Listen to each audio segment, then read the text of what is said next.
দর্শক যে যেখান থেকে দেখছেন সবাইকে আসসালামু আলাইকুম। আশা করি সবাই ভালো আছেন। নতুন আরো একটি ভিডিও নিয়ে আপনাদের সঙ্গে হাজির হলাম আমি। আমার সঙ্গে আছেন আমাদের জামাল ভাই। তো জামাল ভাই গত 2-3 দিন ধরেই কন্টিনিউ আসছে, আজকে যদি আসার কথা ছিল না। কাছে আসেন জামাল ভাই। আস্তে আস্তে যেটা দেখলাম, আসসালামু আলাইকুম ভাই। ওয়ালাইকুম আসসালাম। গতবার যখন আসছেন মানে আপনি কিন্তু এর আগে ভাবিরে নিয়ে আসছিলেন। হ্যাঁ, এর আগে আসছি। তখন মনে হয় যে পানি অলরেডি এই জায়গাগুলো তখন অলরেডি এগুলো পানি ছিল না, আমরা একদমই ছিল না আমার ধারণা। এবার তো পানিটা কিছুটা ওইদিকে আছে। আমরা যেখানে নৌকা থেকে নামে ওখানে গতবার এই সময়ের আগেই পানি চলে গেছে। এইবার যদিও পানি ওরকম হয় নাই, কিন্তু অনেকবার থেমে থেমে আসার পরেও পানি এখনো আছে। আর ওদিক দিয়ে দেখছিলাম পানি কিন্তু গত 2-4 দিনের তুলনায় বেশি বাড়ছে আর কি। এর কারণ হচ্ছে যতটুকু পত্রিকা মারফত জানলাম সেটা হচ্ছে যে সাগরে পরপর 2টা নিম্নচাপ সৃষ্টি হবে, একটা হয়তো হয়ে গেছে, একটা সামনে হবে, এরকম একটা সিচুয়েশনের মধ্য দিয়ে যাচ্ছি আমরা। আবার হয়তো বৃষ্টি হবে এবং পানি আরো বাড়বে। এখন যে বিষয়টা নিয়ে কথা বলা দরকার, আমরা আমাদের গারল এবং ছাগলের ঝামেলা ছিল, তো আলহামদুলিল্লাহ সেটা অনেকটাই মিটে গেছে। আপনারা সবাই দোয়া করবেন যাতে আমাদের এই ঝামেলা যেন আর পড়তে না হয়। তো তারপরেও আজকে আবার একটু গারল ছাড়ছিলাম, যে সবাই মিলে ছাড়লাম, আবার বৃষ্টি এসে বললো। আর বৃষ্টি কিন্তু প্রচুর হচ্ছে। হ্যাঁ, বৃষ্টি হচ্ছে। আজকে সকালে তো সেরকম বৃষ্টি যা ধারণা করা যাবে না যে কত স্পিডে বৃষ্টি হয়েছে। আর আমি অনেকদিন পর বৃষ্টি তো হলো মিলিমিটার হিসাব না কি হিসাব, মিলিমিটার হিসাব করে। আজকে ঢাকায়ও প্রচুর বৃষ্টি হয়েছে, পত্রিকায় দেখলাম। আর আমি অনেকদিন পরে মনে আজকে একটু বেশি ঘুমাইছি, সেটা হচ্ছে যে এই বৃষ্টির কারণে কারেন্ট চলে গেছে, গায়ে কিছু লাগে নাই, মানে যেহেতু বৃষ্টির একটা ঠান্ডা। আর টিনের বাড়িতে তো ধরেন বৃষ্টির অন্যরকম ফিল মনে হয়, ছাদের বাড়িতে কত বোঝা যায় না। আর এই যে কিছুক্ষণ আগে আমরা আমাদের গারলগুলো আসলে ওই উঁচু জায়গায় দিছিলাম, কারণ এই পাশে আমাদের এই উঁচু জায়গাটাতে পানি উঠে নাই, আবার ওই পাশ বাবু ভাইয়ের ঘরের সামনে দিয়ে ওই সামনে দিয়ে পানি উঠে নাই। তো যে কারণে আমরা ওখানে দিলাম, গারল কিছুক্ষণ খেলো, ছাগলও খেলো, তো ওই জায়গায় পানি উঠে নাই, বিদায় দিলাম।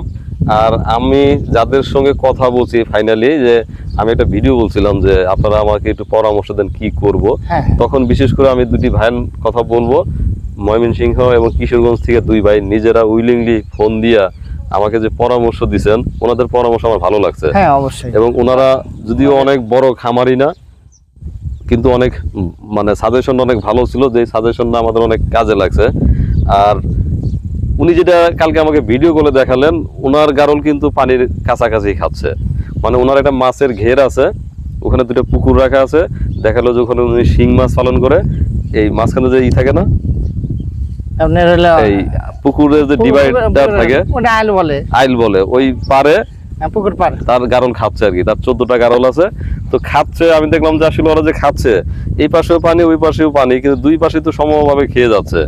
তো ভাই যেটা বলছেন যে আসলে খাইলে প্রবলেম হয়, কিন্তু ওই কৃমিনাশকটা যদি আপনার কাজে লাগতো তাহলে আপনি এই প্রবলেমটা পড়তেন না।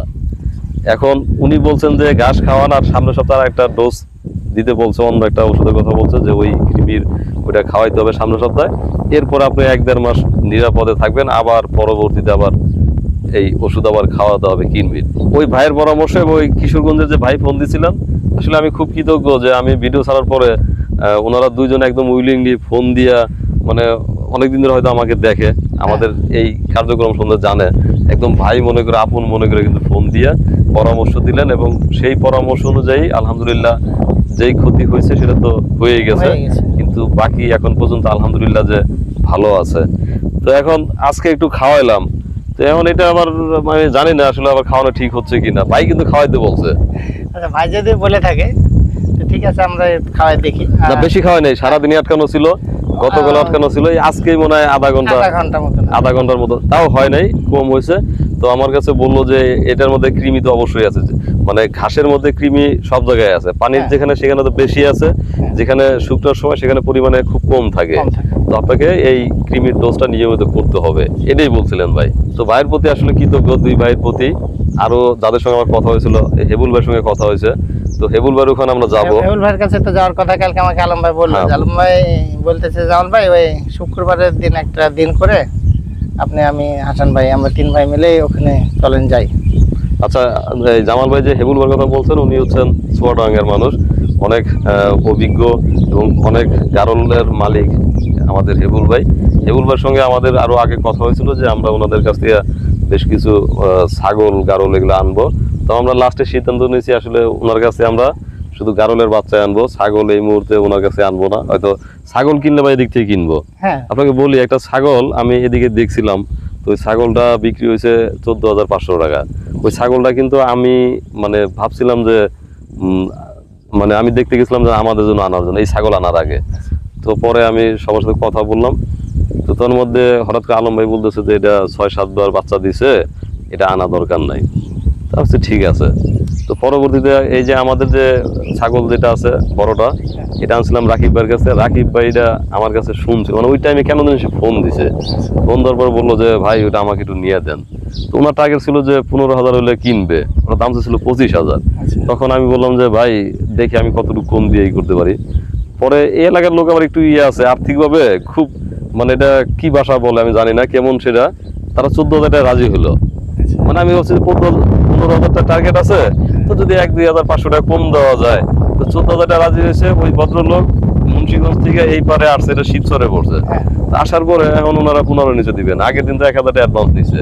এই ঝামেলাগুলো এখানকার লোকজনের মধ্যে কিছুটা আছে, সব জায়গায় আছে মনে হয়, কিন্তু আমি আসলে ঢাকায় থাকতাম তো আমি এগুলো বুঝি না। তো এগুলো আছে এখানে, হয়তো সব জায়গায় সব গ্রামেই আছে, আমার গ্রামে হয়তো আছে আমি জানি না। তো পরবর্তীতে সেটা আবার পরে জোর করে 500 টাকা বেশি নিছে, নিয়ে উনি ছাগল নিয়ে গেছে। তো 4টা বাচ্চা, 4টা বাচ্চা হয়েছে। তখন রাকিব ভাই আমার বলছে যে ভাই, উনি নেওয়ার পর বলছে আপনি বোকামি করছেন কেন? ছাগল কিনবেন সবসময়, যেহেতু ওই বাড়িতে অন্য কোনো ছাগল নাই, উনি একটা ছাগলই পালতেন এবং উনি কোনোদিনই এই পিপিআর ঘোড়া বা কোনো ভ্যাকসিন দেন নাই। ঠান্ডা লাগলে যে নাপা খাওয়াইতে হবে এই করবে, কোনো কিছুই করে নাই, কিন্তু প্রতি বছর সে 6টা থেকে 8টা বাচ্চা দেয়। তো আপনি সেটা কেন কিনবেন না 12,000-14,000 টাকা দিয়ে? এটা তো আপনি বোকামি করছেন। আপনি আমার নিয়ে দিলেন আপনার, আমি বললাম ভাই আপনার ওটা তো আপনি নিজেই সিদ্ধান্ত নিয়েছেন, কিন্তু এটা মানে সব আমার সিদ্ধান্তে সব হবে না, একক সিদ্ধান্ত হয় না, যে কারণে নিতে পারি নাই। উনি এটা নিছে, উনি বললো যে দেখেন 4টা বাচ্চা যদি আপনার মাত্র 3 মাস পার হয়, তাহলে কি আপনি আমাকে কি 3,000 করে দিবেন না, বা 4,000 দিবেন না, 5,000 দিবেন না? তো 4টা বাচ্চা বেঁচে থাকলে আপনার 4 মাস গেলে 20,000 টাকা। আমার এই 4 মাসের পরে আবার আমি চিন্তা করি আমার নতুন বাচ্চা আসবে। আর ওই ছাগলটা অনেক ভালো, কারণ কোনো রোগ বালাই কিছু নাই। এই জন্য ছাগল কিনতে হবে, মানে ওনার কাছ থেকে শিখা এবং আমাদের বাস্তব অভিজ্ঞতা হচ্ছে ছাগল কিনতে হবে। আপনি যাচ্ছেন এদিকে ভালো লাগছে কেউ বেচলে, মানে ওটা কিনে ফেলতে হবে। কম বেশি কিনে নিয়ে আসতে হবে, আইনা কয়েকদিন আলাদা করে রাখে এরপর খামারে ঢুকাইতে হবে। তো আমার কাছে মনে হয় এটা অনেক বেটার। আর যদি আমরা যদি মনে করেন যে ওই দূরের এরকম করে আনি, তাহলে মানে বিশেষ করে আমি খামারের কথা বলবো, তাহলে আবার সে আমাদের আর একটা ঘর করতে হবে। ঘর করে ওটাকে 5 দিন হোক 7 দিন হোক আলাদা রেখে, আমার জানা মতে যে যদি অন্য জায়গা থেকে নিয়ে আসেন তাহলে 15 দিন তাকে কোয়ারেন্টাইনে রাখতে হয়। তাহলে দেখা গেল যে ওটা রোগ প্রতিরোধ কিলা ধরে যদি থাকে তাহলে এটা হয়তো প্রাথমিক চিকিৎসা দিয়ে ওটাকে ধরে না করে রোগগুলো সারে নেওয়া যাবে, তার পরবর্তীতে তখন খামারে দিতে হয়। আর যদি নিয়ে এসে যদি সবার সাথে একসাথে দেন তাহলে হয়তো দেখা গেল যে হয় এটাকে অ্যাটাক করবে, না হলে যেটা আপনি খামারে রাখবেন সেটা অ্যাটাক হয়ে যাবে।